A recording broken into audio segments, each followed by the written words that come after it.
Hello, everybody. I'm Tarek Patel. And I'm Randy Rosenblum, and this is SoCal Prep Report.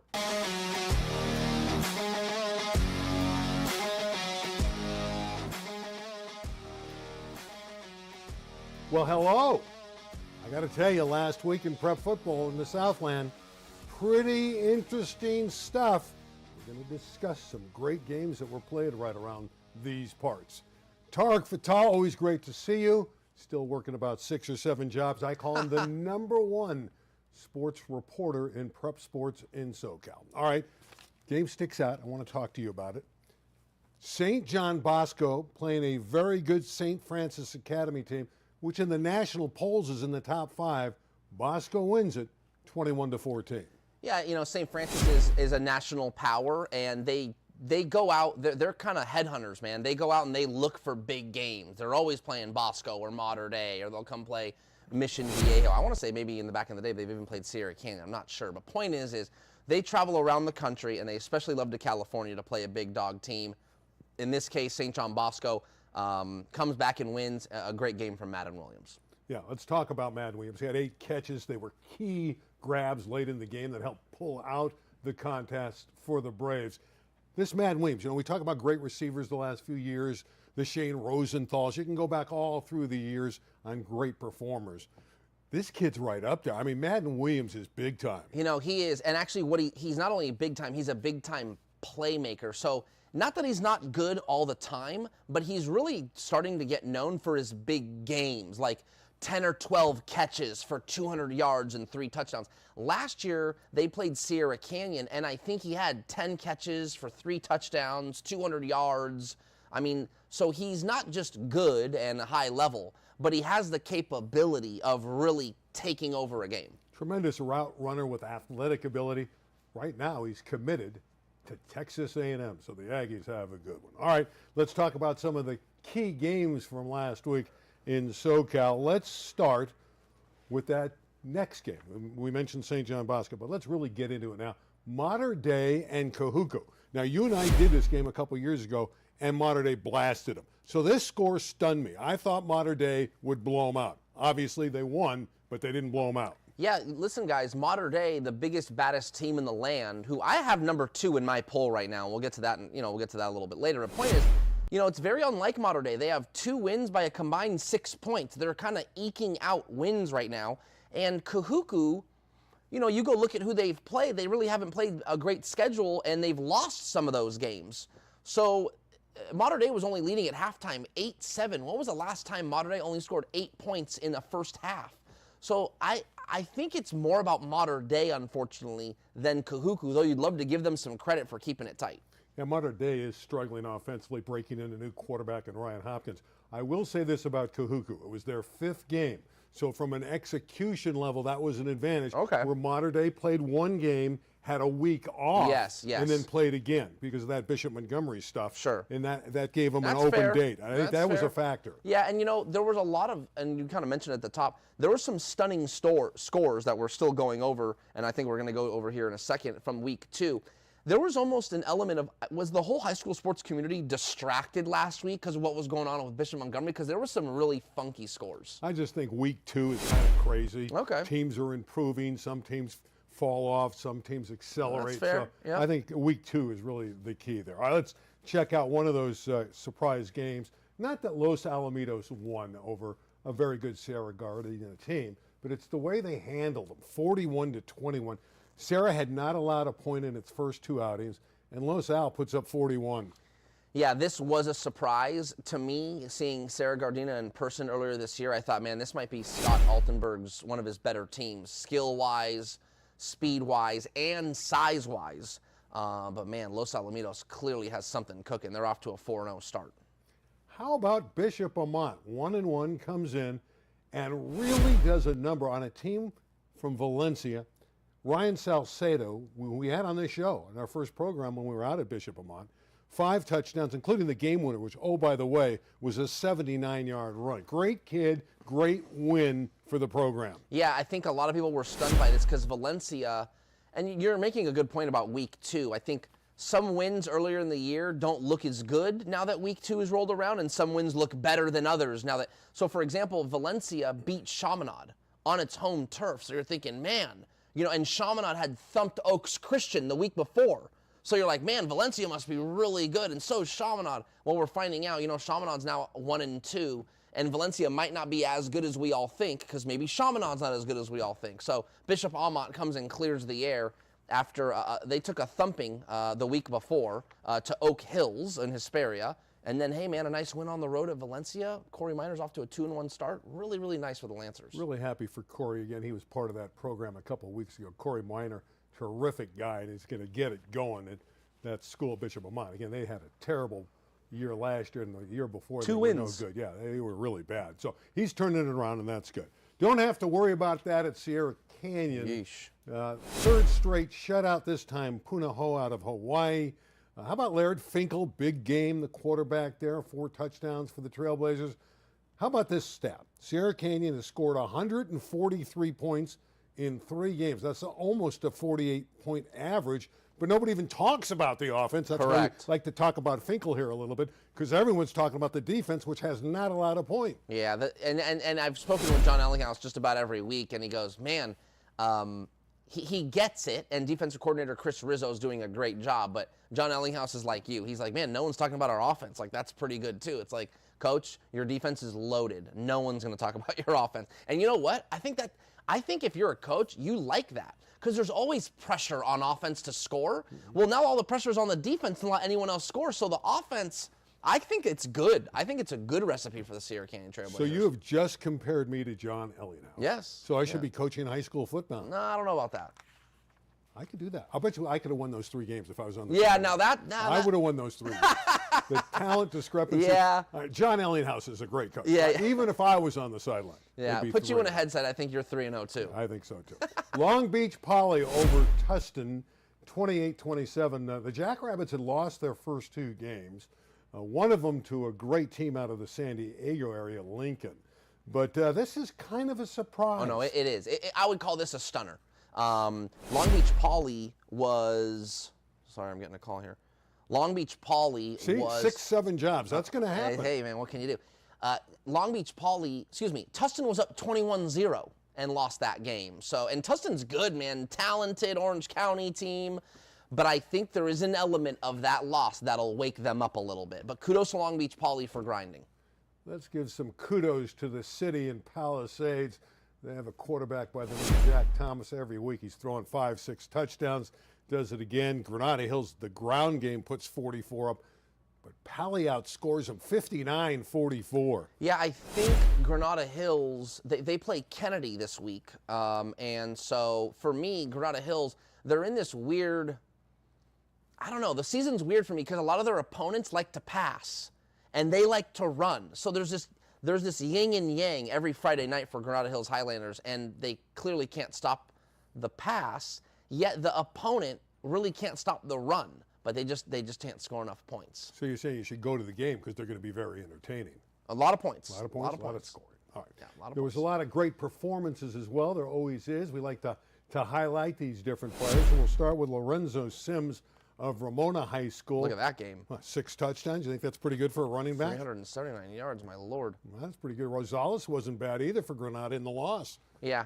Yeah, I mean, Granada Hills, stable of running. They're running for like 400 yards a game, but they just can't stop anybody. How about the performance of Cesar Reyes from Garfield? Look at that on both sides of the ball. Running it for 5 scores. What about 12 tackles and a pick in the win over Kennedy? Yeah, obviously a two-way player, which is what we see a lot in the city section. You don't see a lot of one side of the ball people unless they're quarterbacks. Well, speaking of quarterbacks, let's bring up Taylor Lee, a young man out of Oxnard Pacifica, 457 yards, 7 touchdowns in the victory over Newberry Park. That's great for Taylor Lee, but what's wrong with the Panthers of Newberry Park? Yeah, that's kind of an interesting storyline to watch. I don't know.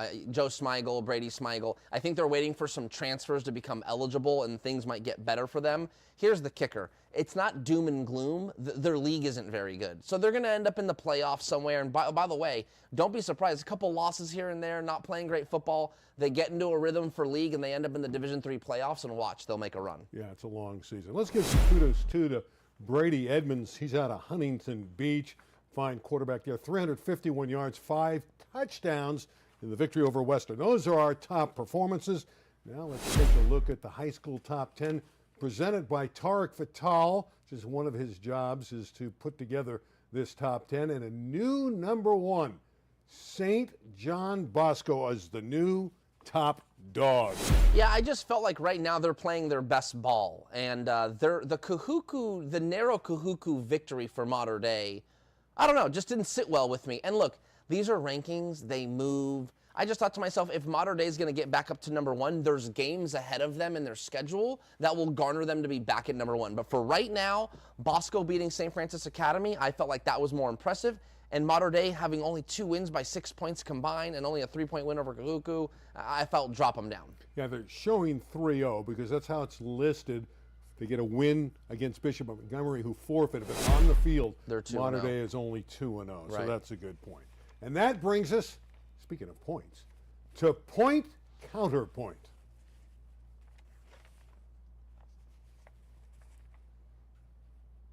All right, we're going to talk about on the field right now, who is really the best team in SoCal in prep football? I know Bosco's number 1, but Tarek Fatal, who you got?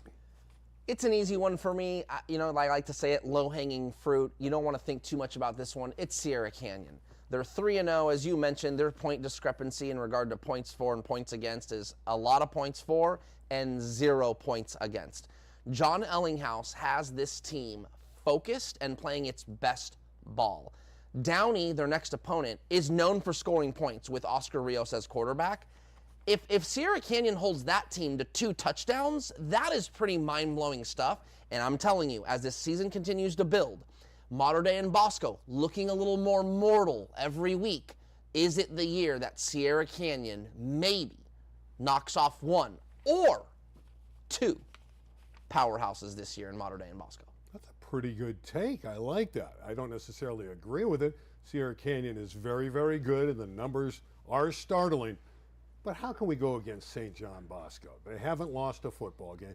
You talk about great defenses, it's not like they're being scored upon at all. I mean, they're giving up 10 points a game, and they're playing stiff competition. To me, the win over St. Francis Academy might be the best win of any win this year by a Southern California team. They have a quarterback in Koa. He's really coming on. Koa is a sophomore now, throws the ball very well.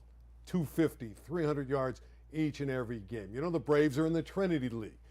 They just don't lose football games other than to Mater Dei over the years, and Mater Dei, as you stated, is not playing all that well. So it has to be St. John Bosco. And we mentioned the great player on the flanks, Madden Williams. He gives you that big, talented target that in the close games, and they had that with St. Francis Academy, Madden Williams was the difference. Gotta love the coaching staff. Just a terrific team in Bellflower. Right now, for me, it's the St. John Bosco Braves. Number 1, baby.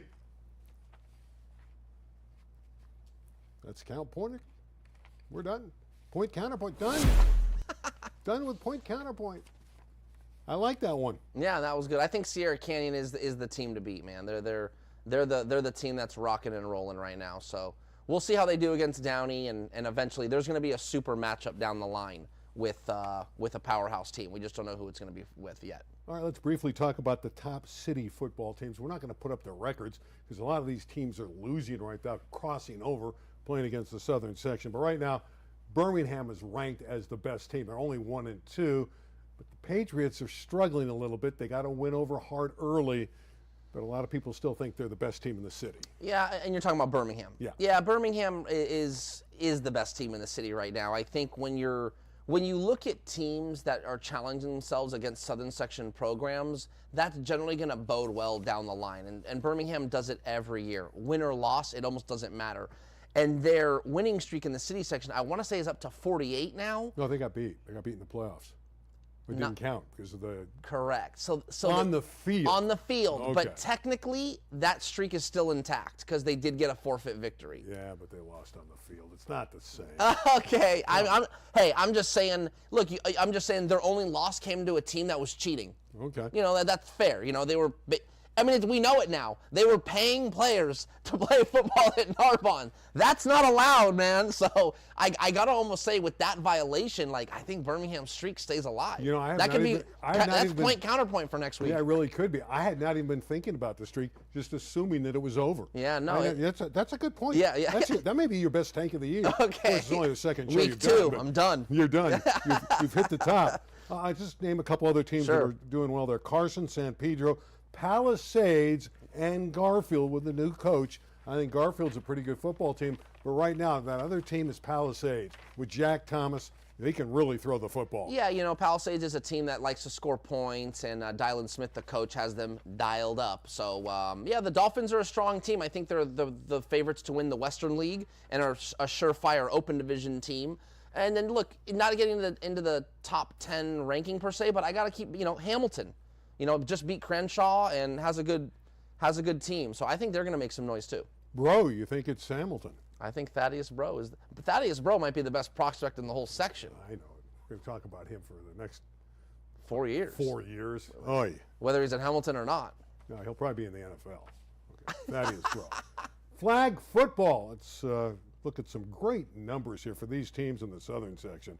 Orange Lutheran is 14-0. Santa Margarita is 13-1. Newport Harbor, who was the runner-up last year, is 11-0. Jay Serra is 11-0. And Camarillo is 11-0. Flag football is flourishing in the southern section.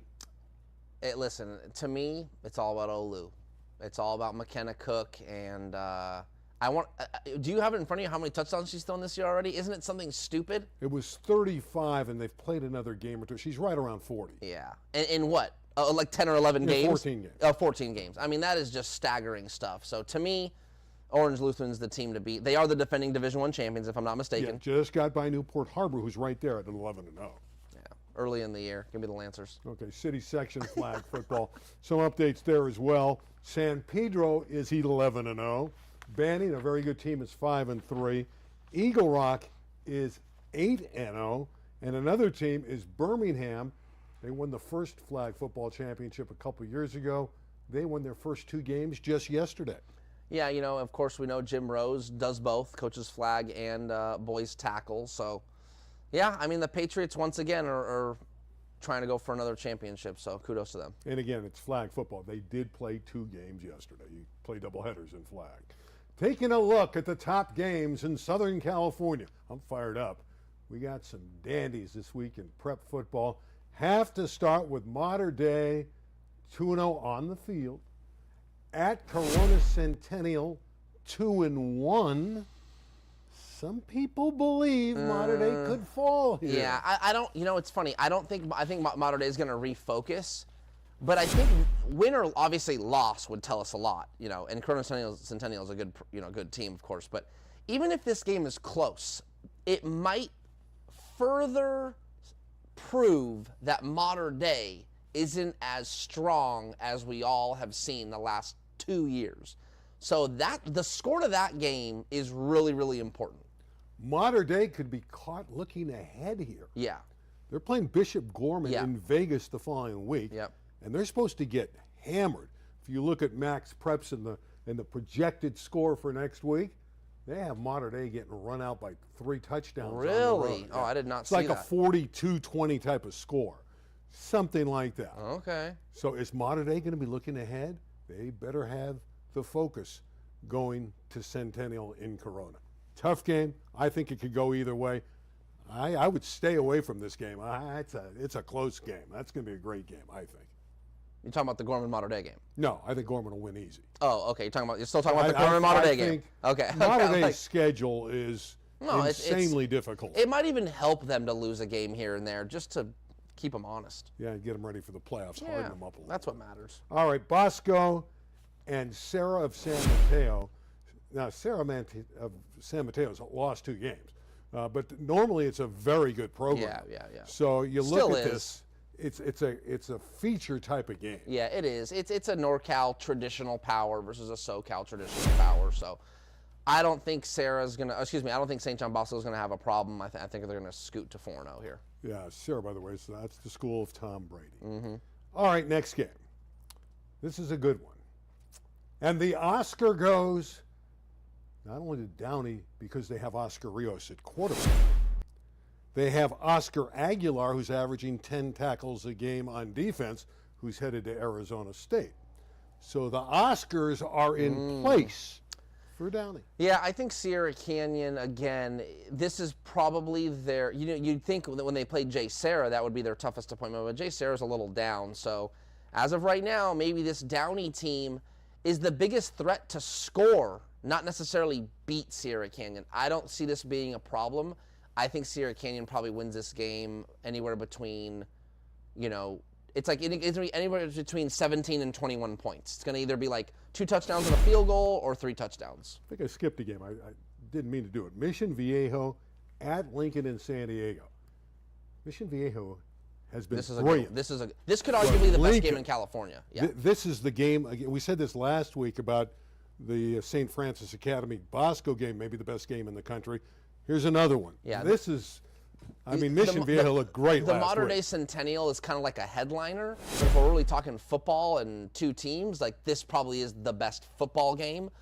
And do you want me to mention what's could be at stake a little bit for Lincoln? Yep. This is a lot at stake. For Lincoln. Because I think for those that don't know, the Division I champion in the Southern section generally never has to play a regional game. They almost just get a bye week into the state championship. And why is that? Because no other section here in Southern California has a team worthy enough to play a Mater Dei or a Bosco before the state championship. Well, I have this theory that if Lincoln beats Mission Viejo, goes 4-0, and then runs the table and wins the San Diego Open Division Championship, they'll be, I'm not good at math, but like 13 and 14 and 0 or whatever, and they will, I think, garner they will garner the attention for the CIF state office to go, hey, wait a minute, we might be able to put a regional bowl game for the Open Division State Championship, and you could see a Mater Dei Bosco or Sierra Canyon, if there's a miracle, play San Diego of Lincoln before the state championship game. So this game means a lot for this Hornets team. Yeah, and keep in mind they already have a win over Long Beach Poly handily, so it would be 2 wins over really elite programs from Southern California if Lincoln of San Diego can get the W. And last stat, Folsom, which is Northern California's, biggest, baddest team right now, just got thumped by Mission Viejo last week. So Mission Viejo is a very, very good football team. So if Lincoln can beat Mission Viejo, that means they're worthy. Right, I agree. But I think maybe down the road, and a lot of people now have written off the state game because of how one-sided it was. Right. Just remember last year what Mater Dei did to Bosco during the regular year. They blew them out. It was like 52-7 or some crazy number like that. When they played in the rematch, it was very tight. One-score game. Yeah, so let's not write off Folsom yet, even though they were blasted. I'm writing them off. Yeah, you can write them off. But I think they'll be more competitive if they get to the state game. Maybe. I think they learned their lesson on how good SoCal football is. Not saying they're going to win it, but I don't think they're going to get killed like that again. Anyway, let's move ahead. Next game, Lou and Sarah of Gardena, another showcase game. Well, I think you got 2 programs that are coming off losses for the first time. However, Sarah's was a little more embarrassing against Los Alamitos. Orange Lutheran goes on the road to Arizona and plays Basha, which is basically the #1 team in Arizona, was losing 24-0, came back to make it 24-24, and then lost. So they're probably just really ticked off that they let that one go away. So you got 2 teams really upset coming off losses. One team wants to go 3-1 so badly, and you do not want to fall to 2-2 and have 2 straight losses. So there's a lot to play for there, especially the Pride. All right, I'll quickly go through these next Sure. few games. Servite against Notre Dame and Sherman Oaks. Good football game. 2 teams 2-1. Will the Trinity League dominate again? We shall see. Next game that figures to be very interesting, Santa Margarita and Oaks Christian, although on paper one would think Santa Margarita will handle that affair. Tustin and Damien is a good matchup. How good is Damien? We will find out. Yeah, a couple quick comments. The Oaks Christian Santa Margarita game won't be much of a football game in my opinion, but it's cool because Carson Palmer was the quarterback at the Cincinnati Bengals for a long time, and during that time the wide receivers coach was Charlie Collins, the head coach at Oaks Christian. So that's cool. And then last add on Tustin Damien. I think Damien's really upset about what happened last week against Long Beach Poly, so they're going to give their best shot. But I do think Damien's still going to win. Now, Palisades and Brentwood, the last game I want to look at here. Palisades showing the way for the city with their vaunted offense. They've won their first 2 games. Jack Thomas threw 6 touchdowns again last week. Brentwood is very strong out of the southern section, so that's a very good game. A couple other notes before we say goodbye in the final few minutes. Again, Palisades undefeated, holding that banner for the city section. How about Ben McEnroe, Heritage Christian? That's He's our got guy. it going there. Our guy doing a great job. And now I want an update from you on Bishop Montgomery. Yeah, I think the latest update, we'll find out today what happens with the CIF Southern section, but in regard to the players that are still at the school that don't have varsity to play. The families and parents are waiting on the CIF Southern section to make a ruling. Hey, you can transfer without penalty. No, you can't, whatever the case may be. I think that's going to come today, Thursday. Latest news out of Bishop Montgomery is the president, Patrick Lee, resigned, a.k.a. he got fired. So that happened last night. And then additional news that I think is worth mentioning is Brett Stay, the money man, received a cease and desist letter from the Archdiocese saying, hey, stay away from our schools, no more engaging in sports activities in any of our schools within the Archdiocese. And what I think is funny is the letter, the cease and desist letter, which is pretty serious, from the Archdiocese General Council, so it's a big deal, mentions Fattel factor twice in the letter, which I think is really funny. Just another show that Tarek hosts. I think it's so good. The factors everywhere. Wouldn't that used to be O'Reilly? Well, I think he had one. Yeah. To be honest, it's funny. People have been coming. The immediate that I thought was, remember the show Fear Factor? Yeah, there was Fear Factor. That's what I thought of, So Fattel factor. Just got the alliteration going. Yeah. Tarek Fattel, generating fear to anyone that tries to get in his way. Tarek Fattel taking it over. How about University? By the way, Ben McEnroe, we mentioned him before. He's out at Heritage Christian. It's a new job for him. He's over at Thousand Oaks. He's got him at 3-0. University in the city, are they a contender? They are undefeated. Don't talk about them very often. Yeah, I'll be honest, I don't know much about them. I know they got things rolling over there. Good for them. I'm thinking Division I contender, maybe? Or are they going to win Division II? I don't know. I don't know. I really don't know. Well, they have some tough games. Hamilton coming up, obviously Venice. So it's not going to be easy for them. Ryan Staub, former West Ranch star, plays at Colorado, lights it up. He was the 3rd string quarterback. We had him on the show a couple years ago. Great to see him perform well. Yeah, he was one of the nicer kids that I got a chance to cover when West Ranch was on their run and won the Foothill League title for the first time ever out there, beating Valencia and Hart and those teams. And Ryan Staub was the quarterback. And real quick, what I remember about Ryan Staub was, remember when Deion Sanders got the job, he basically told all the players that were there to just get out of town. Well, one of very few players that he's particularly said, hey, I want you to stay, was Ryan Staub. You say get out of town? DeMar DeZern, great receiver, played at Alamany for a while, now at Palisades, track star. He's phenomenal in track, sprinter. He's now committed to Oklahoma. UCLA wanted this guy. Yeah, he's going to be a boomer sooner, as they say. Now, he's only a junior, so I always think to myself, man, kids that commit verbally that early are likely to switch. So don't be surprised if he flips. And no chance UCLA would get him. Speaking of flips, another potential D1 player in basketball goes to Sierra Canyon. What can you tell us about Josh Lowry? Yeah, younger brother of Caleb Lowry, and I think another Lowry that played at Santa Clarita Christian back in the day for James Mosley. But, he's only a sophomore. I don't know how much he's going to play, he's 6'4", Randy. He's got size. But he's going to be behind McCoy and Adams and Martinson and Jordan Mize and Dylan Grant. I mean, the team is loaded. So I don't know how much he's going to play, but he will be a factor. Now, will he be a Fattel factor? I don't know. No, he's a good player, sophomore. He'll be one of their top players here in the next couple of years. He'll get time because they're going to blow a lot of teams out. Yeah. No, but I just don't think Mission League game against Harvard Westlake, most teams keep their rotation to 6 guys. He ain't going to be one of them. Programming note, in the next few weeks, you're going to see some prep football back on LA 36. A lot of city section games coming up, a couple southern section games as well. So football is coming to LA 36. Looking forward to it. It's always good to highlight the youth. It's always good to highlight Friday Night Football. It's always good to highlight Tarek Fattel. And for Tarek, I'm Randy. We'll see you next time, right here on SoCal Prep Report.